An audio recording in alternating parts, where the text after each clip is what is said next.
Nous sommes au premier dimanche du carême, dont le thème est l'heure des choix.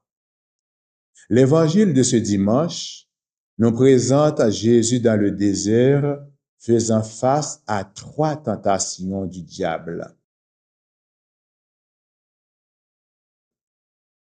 Première tentation. Le tentateur aborde Jésus et cherche à le forcer de changer des pierres en pain afin d'apaiser sa faim. Jésus lui fait savoir que l'être humain ne se nourrit pas seulement de pain, mais aussi de la parole de Dieu. Cela veut dire que la parole de Dieu est une nourriture. Deuxième tentation. Le diable emmène Jésus au sommet du temple de Jérusalem, lui demande de montrer son pouvoir extraordinaire qui prouvera qu'il est vraiment le Fils de Dieu en se jetant en bas. Jésus l'interdit de mettre Dieu à l'épreuve. Troisième tentation. Le diable conduit Jésus sur une très haute montagne, lui montre la gloire, la splendeur, la richesse des différents royaumes du monde et les lui promet tous s'il accepte de se prosterner devant lui. Jésus le chasse. Prière, Satan. C'est le Seigneur ton Dieu que tu adoreras. À lui seul tu rendras un culte. C'étaient des tentations auxquelles Jésus a fait face. Cela date de plus de 2000 ans au moment où il allait entreprendre sa mission. Qu'en est-il aujourd'hui?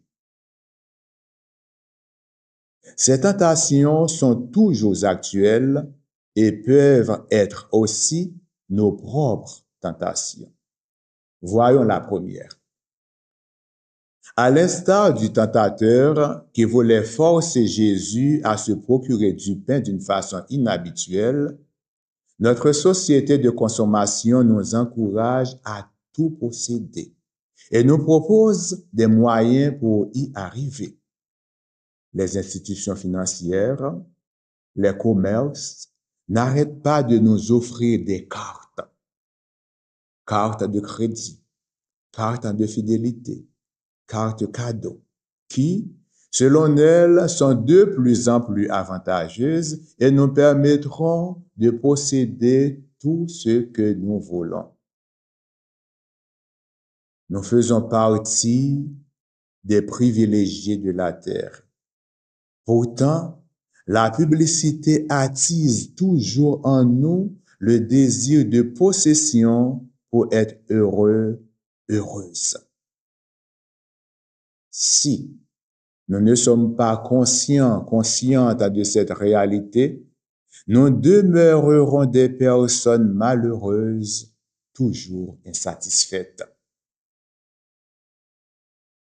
La deuxième tentation, celle de se faire remarquer, de prouver ce dont on est capable, de montrer sa compétence, montrer son pouvoir, est aussi d'actualité.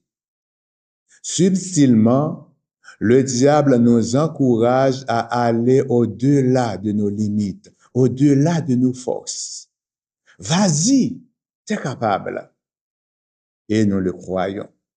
Il nous pousse toujours à l'excès de la performance dans notre travail, nos activités, partout où nous nous impliquons. Et nous nous laissons prendre dans un tourbillon d'activités qui nous empêche de nous fixer sur l'essentiel, sur ce qui peut nous apporter la sérénité du cœur, la paix intérieure.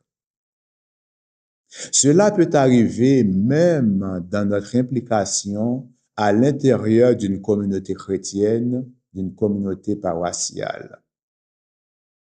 Même si nous sommes fatigués, épuisés, même si nous voyons la nécessité de préparer la relève, Le diable peut nous faire sentir notre importance. Il peut nous faire comprendre que nous sommes encore capables. Nous pouvons continuer, nous devons continuer pour réaliser des exploits. Nous le croyons jusqu'à ce que nous crevions. Puis il rit de nous. Yes, je l'ai eu. La troisième tentation repose sur le sentiment d'un manque. Satan essaie toujours de nous faire sentir qu'il nous manque quelque chose. C'est ce qu'il a fait avec Adam et Ève. Toute la création leur appartenait. Pourtant, le serpent leur fait comprendre qu'il leur manque l'intelligence, la connaissance du bien et du mal qui les rendra pareils à Dieu. Et ils l'ont cru. Il est important de savoir faire le bon choix. Le choix d'écouter Dieu ou le choix de se laisser séduire, tromper par le diable. Jésus n'a pas été à l'abri de la tentation. Nous non plus, nous n'y serons pas. Heureusement, Jésus nous a montré comment, en nous appuyant sur la puissance de la parole de Dieu, nous arriverons à confondre le diable, à le chasser et à sortir victorieuse des tentations. Le diable qui a tenté Jésus en cherchant à le détourner de sa mission peut nous encourager d'une façon sournoise à tenter Dieu quand, dans nos prières, nous lui disons, Seigneur, si tu fais ceci pour moi, je ferai cela pour toi. Ou encore, face à une épreuve, nous lui disons, pourquoi moi, Seigneur? En d'autres mots, pourquoi pas une autre personne? Subtilement, nous voulons nous placer devant Dieu comme meilleurs que les autres et nous l'accusons de nous vouloir du mal.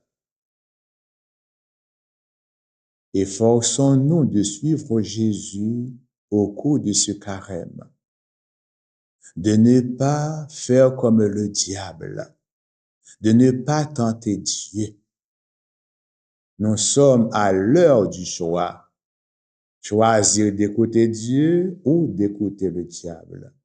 Choisir de faire ce que Dieu nous demande ou ce que le diable nous encourage à faire.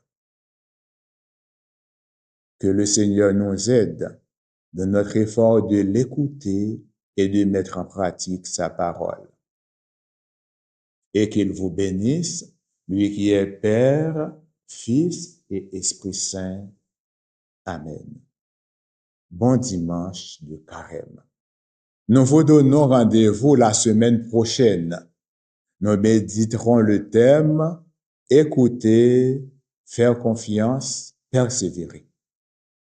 À la prochaine.